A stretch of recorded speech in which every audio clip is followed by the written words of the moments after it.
Hello, hello, j'espère que vous allez bien. J'espère que vous êtes en grande forme pour cette fin de semaine. Aujourd'hui, on se retrouve pour les questions-réponses, en fait, les 3 questions auxquelles, que j'ai reçues et auxquelles je réponds. Donc, la première question, c'est je suis en formation pour mon futur métier. Je me demande si je peux créer mon compte Instagram dès maintenant et commencer à y créer du contenu pour avoir plus tard du trafic et donc commencer à avoir des clients, des personnes avec qui échanger. Le mot-clé, c'est futur client. Il y a même potentiel. Donc, c'est pour dire que, hypothétiquement, non, trêve de plaisanterie, c'est une très bonne idée de commencer à publier ou tout du moins à réfléchir déjà à sa stratégie réseaux sociaux avant même d'avoir fini sa formation, de commencer à réfléchir sur soi, de réfléchir sur l'entreprise qu'on veut créer, le modèle économique, la stratégie qu'on veut utiliser. Donc si on se dit que le client potentiel, évidemment, avec lequel on veut travailler sur Instagram et que nous-mêmes, on a une appétence pour Instagram, évidemment, c'est une super idée de commencer à publier sur Instagram. Évidemment, ça demande en amont de réfléchir à son identité de marque, donc aussi bien à toute la partie graphique, la partie visuelle, la partie comment dans le fil on me reconnaît, que la partie contenu et message clé. Comment je me positionne, quelle offre de service j'apporte.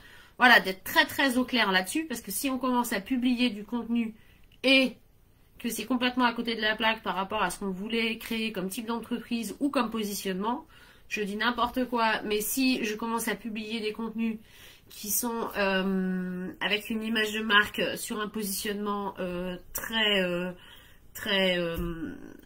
dis n'importe quoi, mais vraiment bas de gamme, alors que après je me rends compte que je veux un positionnement premium, bah c'est dommage d'avoir anticipé et d'être à côté de ce qu'on avait envie de développer.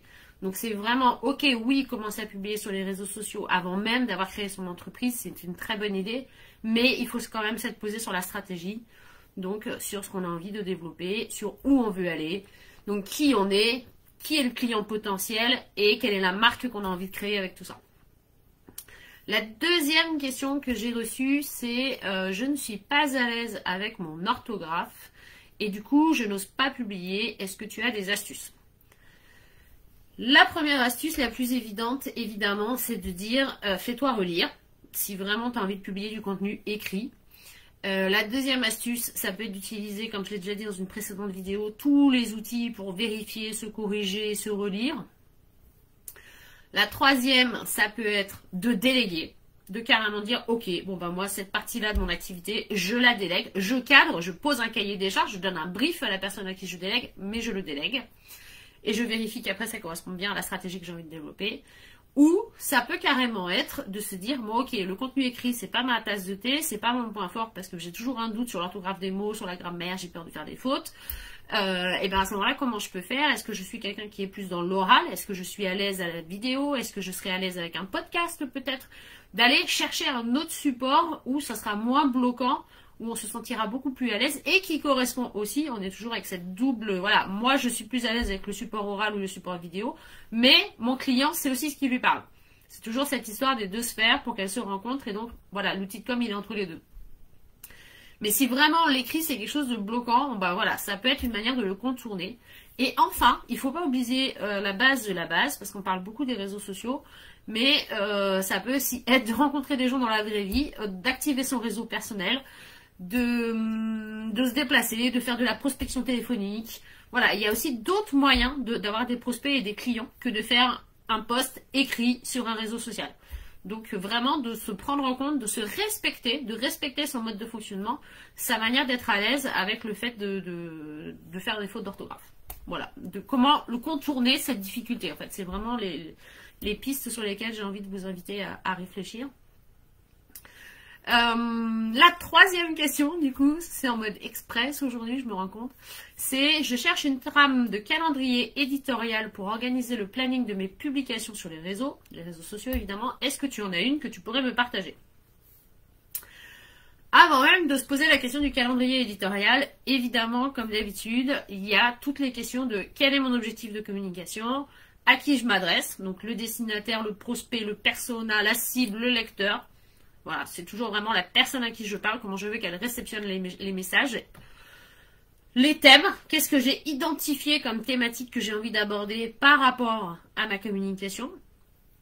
Le style, je définis comment je m'adresse, est-ce que je tutoie, est-ce que je vous vois, est-ce que je fais des blagues, est-ce que je suis rigolote, est-ce que je suis au contraire hyper sérieux, est-ce que je fais toujours référence à un champ lexical de la créativité ou au contraire de la musique ou des animaux, de la nature, enfin qu'est-ce qui me parle et qu'est-ce qui parle à mon client. Et enfin définir la fréquence de publication. Si j'ai décidé de publier 3 fois par semaine ou 1 fois par semaine, ça dépend aussi de l'outil évidemment. Voilà, d'avoir déjà posé tout ça, tous ces éléments avant de se dire je veux un outil pour mettre tout ça en scène en fait. Évidemment, du coup, ça t'évitera aussi ce calendrier éditorial. Donc, qu'est-ce qu'on met dans un calendrier éditorial? On met évidemment des dates, parce qu'on est dans un calendrier, on est dans un planning. Donc, la première colonne, si on est sur un tableau type Excel, c'est les dates. Ensuite, on peut avoir, pourquoi pas, les thématiques qu'on a identifiées. Donc, ça peut être, ou la typologie de contenu. On est un peu là à la frontière des deux. Enfin, moi, dans mon outil, en tout cas, je suis à la frontière des deux dans ma manière de fonctionner. Ça peut être aussi, voilà, j'identifie vraiment les thèmes et j'identifie la typologie du contenu. Ou ça peut être, moi j'ai regroupé dans les deux. Les deux dans la même colonne. Après, on est sur le sujet qu'on aborde, vraiment de manière très précise. Donc ça peut aller jusqu'à rédiger le post dans cet outil. Sinon, ça peut aussi être je mets juste le thème ou je mets juste le titre. Imaginons si c'est un article de blog, par exemple, qu'on a identifié. Après, on peut aller jusqu'à la colonne de qu'est-ce que je mets comme appel à l'action, puisqu'on a dit qu'on faisait toujours une publication avec un appel à l'action. Sur quel réseau je l'ai publié, ou quel support, ou quel canal de communication.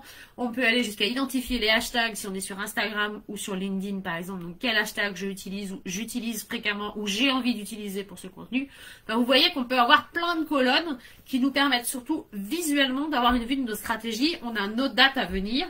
On a la fréquence qui est identifiée. On a le thème qui est identifié. Et donc on peut même avoir des codes couleurs pour dire ça je l'ai fait, ça je l'ai pas fait, ça c'est en cours, ça c'est à finaliser parce qu'il me manque le visuel. On peut jouer de manière assez visuelle si on est visuel et surtout ça permet de s'organiser, d'anticiper, de ne pas se retrouver là ce soir il faut que je publie, qu'est-ce que je mets? Ben non, on a réfléchi, on s'est posé et surtout on a un objectif de communication. Donc imaginons dans 3 semaines j'ai un événement. Et bien, ce planning me permet de remonter, donc d'être en mode rétro-planning, et de me dire, et bien, si dans 3 semaines j'ai un événement, ça veut peut-être dire que pendant 15 jours, il faut que j'en parle, et que j'en parle sous différents angles. Donc ça permet de checker de manière, voilà, en ayant tous les titres ou toutes les thématiques qu'on a prévues, de dire, bon, ok, un coup je l'aborde sous l'angle de l'organisation. Un coup, j'aborde mon événement sous l'ordre des intervenants. Un coup, je l'aborde sur l'ordre complètement des modalités pratiques, les horaires, le prix, la localisation. Un coup, j'aborde mon événement sous les bénéfices pour mon public. Voilà, on peut comme ça checker qu'on a bien tous les items et qu'on est bien en mode rétro-planning, en mode annonce. Et qu'on a tout le temps nécessaire pour pouvoir en parler pendant 3 semaines, par exemple, si on décide d'en parler pendant 3 semaines. Et qu'on respecte sa fréquence de publication. Et qu'on respecte ses supports de communication. Ça permet de bien pouvoir voir, oui, ok, ça c'est bon, j'ai bien, ok. Ça permet vraiment d'être stratégique dans sa communication et d'être pas juste au coup par coup en disant, bah tiens, aujourd'hui je vais parler de ça, non mais demain je vais parler de ça. Ah, bah finalement je sais pas quoi dire.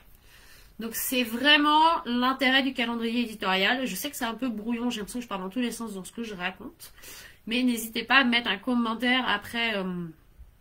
sur la vidéo si vous avez des questions du coup, si j'ai pas été claire sur certains points ou voilà, ou si au contraire c'était super clair. Donc je le disais, ça vient surtout servir la stratégie, le calendrier éditorial. Du coup ce que j'ai fait suite à cette demande, c'est que j'en ai créé un que j'ai mis à disposition en téléchargement sur mon site internet. Évidemment il est largement inspiré de mon outil à moi qui est au format Google Sheet, donc au format Excel tableur. Je sais qu'il existe d'autres outils, ça m'arrive aussi d'utiliser Trello. Donc voilà, si vous voulez un modèle Trello, je peux faire aussi un modèle Trello puisque j'en ai un que j'utilise. Ça peut aussi se faire très bien dans un bullet journal, mais à la méthode papier-crayon. C'est aussi vraiment à chacun de voir ce qui est le plus pratique et ce qui correspond à sa pratique. L'idée, c'est pas de réinventer un outil, mais c'est plutôt de se dire, ok, aujourd'hui, j'utilise la suite Google, j'utilise Notion par exemple, parce que Notion peut aussi très bien servir à ça. Et ben, j'en ai aussi un dans Notion. J'ai tout essayé, en fait, et je suis revenue au bon vieux Excel. En fait, voilà mon parcours par rapport à cet outil. Donc, voilà, dites-moi ce que vous utilisez. Si vous en avez jamais utilisé, c'est super intéressant d'avoir cette conversation autour du calendrier éditorial, autour du planning éditorial, de se dire que stratégiquement, c'est vraiment malin. C'est vraiment là pour vous servir. C'est pas là pour vous rajouter une contrainte et vous enfermer dans des thématiques. Au contraire, c'est pour se dire, bah voilà, j'ai n'importe quoi, mais 2 fois par mois, je me pose, je fais mes contenus, ou tout du moins, j'ai réfléchi au contenu, peut-être que je le fais à l'instant T, mais au moins, je sais de quoi je vais parler et je sais comment je vais l'aborder, puisque j'ai anticipé cette réflexion par rapport à là où je veux aller sur mes réseaux et surtout dans le développement de mon activité. Parce que, voilà, publier, c'est pas publier pour publier, comme je dis tout le temps, c'est publier avec un objectif, avec une idée derrière la tête, avec une stratégie, avec de la valeur et du contenu qu'on apporte à son prospect, client, voilà, en fonction du stade et dans le parcours client où il en est. J'espère que j'ai été super claire.